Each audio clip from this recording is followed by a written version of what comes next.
اس میں اسے سزا ملے گی، کڑی سزا ملے گی، ایسی عبرتناک سزا ملے گی کہ آئندہ کوئی ایسا قدم اٹھاتے ہوئے سوچے کہ ہمیں ایسا نہیں کرنا، کیونکہ آئے دن ہم دیکھتے ہیں ایسے واقعات ہو رہے ہیں اور لوگ اس سے بچ کے نکل جاتے ہیں۔ اور کافی دلائل دیے گئے وکلا کی جانب سے بھی، جو سومیا کے وکیل ہیں ان کی جانب سے بھی، جو رضوانہ کے وکیل ہیں جج صاحب ان کی جانب سے بھی کافی سارے دلائل دیے گئے۔ خود سومیا نے بھی بہت سے دلائل دیے، انہوں نے کہا سومیا کو عدالت سے باہر لے جایا جائے، اور اس دوران سومیا رونے لگیں۔ بتایا یہ جا رہا ہے کہ جس وقت یہ بات کی جا رہی تھی وہ رونے لگی، انہوں نے کہا میرے خلاف سازش ہو رہی ہے۔ السلام علیکم جی، میں ہوں فرح اقرار، اسی دعا اور امید کے ساتھ کہ آپ سب جہاں کہیں ہوں بالکل خیر خیریت سے ہوں، اپنے گھر والوں کے ساتھ، پیاروں کے ساتھ خوش باش انداز میں اپنی زندگی کو گزار رہے ہوں۔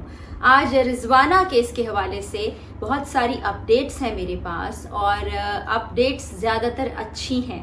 اس لیے آپ کو میرے چہرے پر ایک مسکراہٹ بھی دکھائی دے رہی ہے۔ سب سے پہلے تو میں آپ تمام دیکھنے والوں کی بہت شکر گزار ہوں کہ جو ویڈیوز آپ نے دیکھی جب میں اسپتال گئی، بچی کی والدہ سے ملاقات ہوئی، ان کے والد سے ملاقات ہوئی، آپ لوگوں نے بہت اپریشیٹ کیا۔ ہم نے سوشل میڈیا پر پوری کیمپین کی، اور خاص طور پر جو وکیل ہیں فیصل صاحب ان سے بھی ملاقات ہوئی، وہ بھی بڑے پرعزم تھے۔ ہم نے بھی انہیں یقین دلایا کہ ہم آپ کے ساتھ ہیں، کچھ بھی ہو جائے ہم پیچھے ہٹنے والے نہیں ہیں، اور جو بھی پیغامات ہم تک پہنچتے رہے ان کو پس پش ڈال کے ہم رضوانہ کے لیے آواز اٹھاتے رہے، جسٹس فار رضوانہ کا نعرہ بلند کرتے رہے۔ اور آج جو یہ سفر ہے اس کا پہلا قدم اٹھ چکا ہے، اور وہ قدم بڑا ہی اچھا ہے۔ عدالت میں آج پیشی تھی، آپ کو پتا ہے مزید ضمانت لینی تھی سومیا عاصم نے۔ عدالت میں کیا ہوا وہ میں آپ کو بتاؤں گی، لیکن پہلے آپ کو میں بتا دوں کہ رضوانہ کی حالت بتدریج بہتر ہوتی چلی جا رہی ہے۔ رضوانہ نے بیان اپنا قلم بند کرایا، جس کے دوران اس نے بتایا کہ اس پر کیسے ظلم کے پہاڑ توڑے جاتے رہے، کیسے پہلے 1 مہینے میں تو ان تمام لوگوں کا بچی کے ساتھ سلوک اچھا رہا، لیکن اس کے بعد اگلے 6 مہینے اس کے لیے کسی قیامت سے کم نہ تھے۔ اس کے ساتھ جو ظلم روا رکھا گیا، جو اس کے ساتھ انسانیت سو سلوک کیا گیا، وہ بتاتے ہوئے بھی آنکھیں بھیگ جاتی ہیں، روح کانپ جاتی ہے، اور یقین جانے یہ باتیں کرتے ہوئے میرے رونگٹے کھڑے ہو جاتے ہیں۔ سمجھ نہیں آتی کہ کوئی انسانیت کے درجے سے نیچے کیسے گر سکتا ہے، وہ بھی اس حد تک گر سکتا ہے جس حد تک جج کی بیگم سومیا عاصم گر چکی تھی۔ تو جناب آج عدالت میں سومیا کو پیش ہونا تھا، 7 تاریخ تک ان کی ضمانت حاصل کر لی گئی تھی، وہ چاہتی تھی مزید ضمانت حاصل کی جائے، اور اسی طرح سے مکمل طور پر برقعے میں، کالی چادر میں اپنے آپ کو لپیٹ کے وہ وہاں پیش ہوئیں۔ ان کے ہاتھ میں تسبیح تھی، تسبیح وہ مسلسل پڑھتی چلی جا رہی تھی، بلکہ جس دوران دلائل دیے جا رہے تھے، جس دوران ان سے بات چیت کی جا رہی تھی، ان سے سوال جواب کیے جا رہے تھے، اس وقت بھی مسلسل وہ تسبیح پڑھنے میں مصروف تھی۔ اور ہوا کچھ ایسا کہ 8 بجے پروسیڈنگ ہونی تھی، لیکن جو وکیل ہیں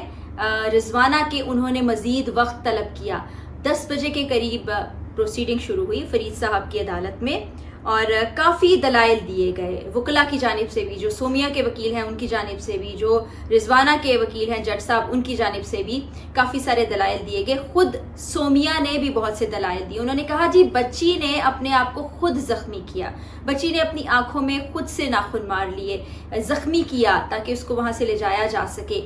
لیکن جب دوسری طرف سے وکلا کے دلائل سامنے آئے، پھر جج صاحب نے بھی آگے سے اپنی گفت و شنید اس میں شامل کی، تو انہوں نے کہا کہ چلیں اس بات کو اگر سچ مان بھی لیا جائے کہ بچی ایسے کرتی رہی، تو باقی جو اس کے سر پہ چوٹیں ہیں، جو اس کی ہڈیاں پسلیاں ٹوٹ چکی ہیں، جو اس کے جسم میں کیڑے پڑ چکے ہیں، جو اس کے ناخن کھینچے گئے ہیں، وہ بچی کیا خود کر سکتی ہے؟